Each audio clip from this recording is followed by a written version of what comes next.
இந்தியாவில் இவி scooter market open ஆன உடனே நமக்கு பரிச்சயமான பிராண்ட்ஸ் எல்லாம் வந்து அதுக்குள்ளே வரவே இல்லை. பார்த்தீங்கன்னா ஓலா, ஏத்தர் இந்த மாதிரி புது பிராண்ட்ஸ் தான் வந்து இவி ஸ்கூட்டர்ஸ் வந்து லான்ச் பண்ணிக்கிட்டே இருந்தாங்க.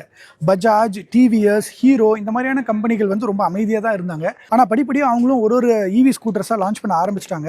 அப்படி பஜாஜ் வந்து 2019 லான்ச் பண்ணி 2022 அவங்களுடைய மார்க்கெட் ஷேர் பார்த்தீங்கன்னா 7th பொசிஷனில் தான் இருந்தது. அவங்களோட மார்க்கெட் ஷேர் ஓவராலாகவே வந்து 2.3% தான் இருந்தது. அது அப்படியே கணிசமாக அடுத்த வருஷம் பார்த்தீங்கன்னா 2023 11% பண்ணாங்க. இப்போ 2024 பார்த்தீங்கன்னா 26% மார்க்கெட் ஷேர் வச்சு ஃபர்ஸ்ட் பொசிஷனுக்கு வந்துட்டாங்க.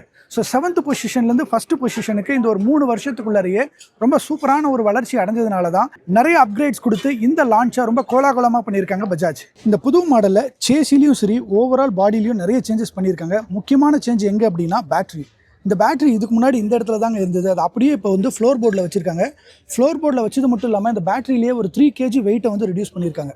இப்போ இது ஃப்ளோர் போர்டுக்குள்ளே போனதுனால இந்த இடத்துல பூட் ஸ்பேஸ் வந்து 35 லிட்டர்ஸ் பூட் ஸ்பேஸ் வந்து கிடச்சிருக்கு. இண்டஸ்ட்ரியிலே மற்ற இவி ஸ்கூட்டர்ஸை கம்பேர் பண்ணும்போது இதில் தான் அதிகப்படியான பூட் ஸ்பேஸ் இருக்குது அப்படின்னு சொல்கிறாங்க.